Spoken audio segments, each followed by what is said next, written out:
That's definitely not You true. know. All right, what else did we learn this week? Taking back those buffalo wings I bought you for after the show. I'm hungry. Well, not Okay, anymore. Leila, you learned something. Yeah, what? Guys who say they're breaking up with their crazy girlfriends always go back to them in the end. By crazy the way, girl- crazy girlfriend, isn't that a little bit redundant? Oh, sorry. All right, no, go ahead, seriously. The crazy girlfriend always wins. It is, guys, twice now this happened in 2 different occasions in the last week-ish. It's much easier for guys to just give in and be like, oh, it's just easier to stay with her. They break up, they get back together, they break up, they get back together, they break up, they get back together, and they stay together because it's just easier for you guys than dealing with the stress of the actual, like, breaking apart. No, I think it has a lot to do with the age factor as well. I think that if you're going through your first round of crazy chicks, It's not an age factor, more of this is your first experience. crazy chick. Yeah, It's your first crazy Because chick. you get to the point, and I've had my share of crazy girls, you know, and the fact is, you learn and you see the warning signs, you know, miles down the road before you even get close to this person, let alone get involved in a relationship or something deeper. But wouldn't the guy friends surrounding the guy with the crazy be like, look, take it from my experience, get away from the crazy? You have to go through it yourself. You can't just talk about it by experience. It's like saying, you know what, don't smoke. It's bad for you. I did it. It was wrong. You got to try it yourself. You're going to have to try it. Or in simpler terms, when the waitress comes and she says that bottom plate is hot, you have to touch it and get burned. Just to see how hot it is. You just have to do it. So It all comes back to food. it always does. Okay. Something else we learned this week. Another important fact, MC, you can't make any long-term life decisions like getting married when you're in your 20s. You cannot. You've got to go through the gamut of life before you start making decisions about moving in with people. Because, first of all, you move in with them, you're too young. You're too young. And you're going to have to go through that and have that experience. But getting married, I see way too many people, especially just from my own personal experience, I've seen way too many women getting engaged way too soon. Early 20s. And these girls, they're not even 25 and they're getting engaged. I can't believe this. It's just... Depends on what part of the country you're living in, too. You think so? What's that I think mean? it makes it's totally different scene if you're living up here or living Down everywhere south? else.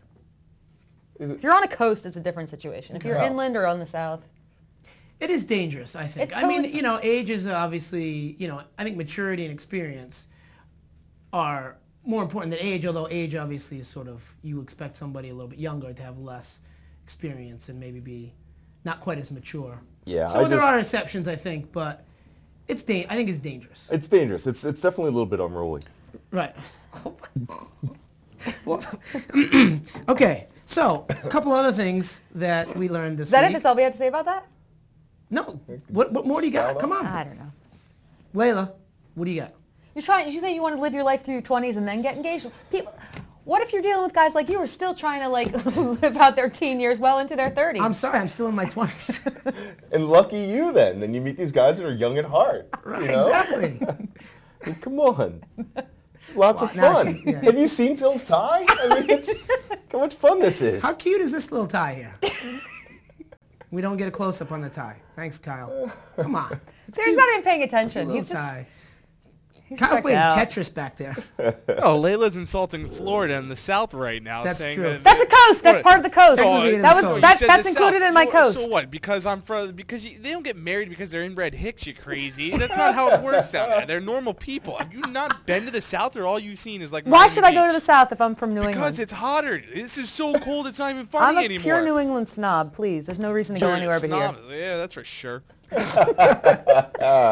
All right, Kyle, should we tell our viewers how they can get in touch just in case maybe they have things that they learned this week that they would want to teach us, or they want to comment on what we've been talking about. If you're out there and you got something to teach us, please do. We're Call open us. to being taught. We are. not hard. 877-PULSE-411 on your phone. You can Skype the Pulse Network and tweet us one word, the Pulse. If you got anything, please bring it. We can take it. All right. Getting back to a few more. This one could be the most important one that we have spoken about today. Uh-oh. Layla, Yeah? this was yours. Pit stains are sexy only on LL Cool J. It's true. Did anybody watch Ellen this morning? No, was he sweating? He was on. He had some pit stains. Really? Only acceptable on LL Cool J. What about, are you talking about, are you thinking about Mama Said Knock You Out video where he had a little, not just, I mean, he was shirtless, but he had something under there. It looked like there were bars of soap There under was there or something, yeah, I mean, exactly. I mean, I don't know how mess. sexy that was. I guess he was pretty sexy in that video. No, even this But morning, just at Universal Orlando, he had a little I don't know. discoloration going. I've occasionally had a pit stain that would turn some women on, I think. So maybe I might be an occasional exception to the LL Cool J I'd like rule, to but- find those women and I interview know a them. certain comedian that had some pit stains. He still looked fine when we talked to him. That's right. Yeah, he looked great actually. His arms are jacked. All right. There's no LL. Here's another real quick one. Something to keep in mind if you're in Boston. Speaking of City Bar, the female janitors do not knock when they clean the men's room at That's an City awkward Bar. moment. Okay. That's Just awkward. we learned that sort of the hard way. Talk about stage fright. Okay. Drinking a colorful drink will get attention from women. Not sure if it's positive or negative, but it will get you noticed. Did the colorful drink have fruit in it or a Umbrella. Yes. Umbrella? Lemon. Pomegranate martini with lemon. in a martini And- glass? Yes. So it's like you were on And, Sex in the City. Yeah. Well, they're going to think you're very approachable and could probably be a great friend to them. I learned that from the same group of ladies that I spoke with. Did they come up that- to you? No, actually, I kind of asked their opinion and what they thought, and they said, well, we noticed you, for sure. And I said, was it good or bad or whatever? And they're like, well, they basically used They noticed you because you were drinking a fruity drink. They used the no publicity is bad publicity line. So they're like, well, at least we noticed you kind of thing. So it was a pomegranate martini, which I kind of liked. Was it tasty? So, Oh, look, there it is. yeah, there you go. There's a Did it have the pomegranate sugar martini. rim and everything? No. Did it have the lemon like that too? No, the lemon was inside. Gotcha. Lemon was inside. It's better All when right. it's inside. Well,